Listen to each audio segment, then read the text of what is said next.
تیسرا باب۔ بس یہودی کو کیا فوقیت ہے اور ختنے سے کیا فائدہ؟ ہر طرح سے بہت، خاص کر یہ کہ خدا کا کلام ان کے سپرد ہوا۔ اگر بعض بے وفا نکلے تو کیا ہوا؟ کیا ان کی بے وفائی خدا کی وفاداری کو باطل کر سکتی ہے؟ ہرگز نہیں، بلکہ خدا سچا ٹھہرے اور ہر ایک آدمی جھوٹا۔ چنانچہ لکھا ہے کہ تو اپنی باتوں میں راست باز ٹھہرے اور اپنے مقدمے میں فتح پائے۔ اگر ہماری ناراضگی خدا کی راست بازی کی خوبی کو ظاہر کرتی ہے تو ہم کیا کہیں؟ کیا یہ کہ خدا بے انصاف ہے جو غضب نازل کرتا؟ میں یہ بات انسان کی طرح کہتا ہوں، ہرگز نہیں، ورنہ خدا کیوں کر دنیا کا انصاف کرے گا؟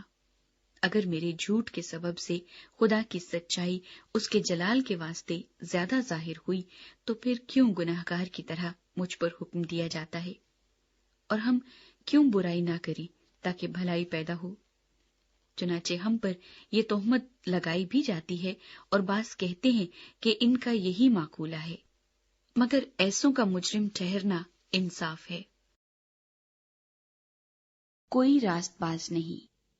پس کیا ہوا؟ کیا ہم کچھ فضیلت رکھتے ہیں؟ بالکل نہیں، کیونکہ ہم یہودیوں اور یونانیوں دونوں پر پیشتر ہی یہ الزام لگا چکے ہیں کہ وہ سب کے سب گناہ کے ماتحت ہیں۔ چنانچہ لکھا ہے کہ کوئی راست باز نہیں، ایک بھی نہیں، کوئی سمجھدار نہیں، کوئی خدا کا طالب نہیں، سب گمراہ ہیں، سب کے سب نکمے بن گئے، کوئی بھلائی کرنے والا نہیں، ایک بھی نہیں۔ ان کا گلا کھلی ہوئی قبر ہے، انہوں نے اپنی زبانوں سے فریب دیا، ان کے ہونٹوں میں سانپوں کا زہر ہے، ان کا منہ لعنت اور کڑواہٹ سے بھرا ہے، ان کے قدم خون بہانے کے لیے تیز رو ہیں، ان کی راہوں میں تباہی اور بدحالی ہے، اور وہ سلامتی کی راہ سے واقف نہ ہوئے، ان کی آنکھوں میں خدا کا خوف نہیں۔ اب ہم جانتے ہیں کہ شریعت جو کچھ کہتی ہے ان سے کہتی ہے جو شریعت کے ماتحت ہیں، تاکہ ہر ایک کا منہ بند ہو جائے اور ساری دنیا خدا کے نزدیک سزا کے لائق ٹھہرے، کیونکہ شریعت کے اعمال سے کوئی بشر اس کے حضور راست باز نہیں ٹھہرے گا، اس لیے کہ شریعت کے وسیلے سے تو گناہ کی پہچان ہی ہوتی ہے۔ خدا ہمیں کس طرح راست ٹھہراتا ہے؟ مگر اب شریعت کے بغیر خدا کی ایک راست بازی ظاہر ہوئی ہے، جس کی گواہی شریعت اور نبیوں سے ہوتی ہے، یعنی خدا کی وہ راست بازی جو یسوع مسیح پر ایمان لانے سے سب ایمان لانے والوں کو حاصل ہوتی ہے، کیونکہ کچھ فرق نہیں، اس لیے کہ سب نے گناہ کیا اور خدا کے جلال سے محروم ہے، مگر اس کے فضل کے سبب سے اس مخلصی کے وسیلے سے جو مسیح یسوع میں ہے مفت راست باز ٹھہرائے جاتے ہیں۔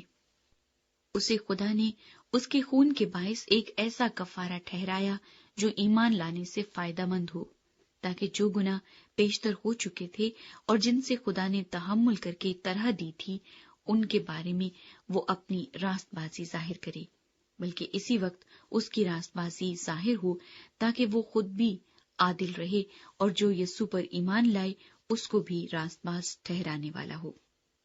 بس فخر کہاں رہا؟ اس کی گنجائش ہی نہیں۔ کون سی شریعت کے سبب سے؟ کیا اعمال کی شریعت سے؟ نہیں، بلکہ ایمان کی شریعت سے۔ چنانچہ ہم یہ نتیجہ نکالتے ہیں کہ انسان شریعت کے اعمال کے بغیر ایمان کے سبب سے راست باز ٹھہرتا ہے۔ کیا خدا صرف یہودیوں ہی کا ہے، غیر قوموں کا نہیں؟ بے شک غیر قوموں کا بھی ہے، کیونکہ ایک ہی خدا ہے جو مختونوں کو بھی ایمان سے اور نامختونوں کو بھی ایمان ہی کے وسیلہ سے راست باز ٹھہرائے گا۔ بس کیا ہم شریعت کو ایمان سے باطل کرتے ہیں؟ ہرگز نہیں، بلکہ شریعت کو قائم رکھتے ہیں۔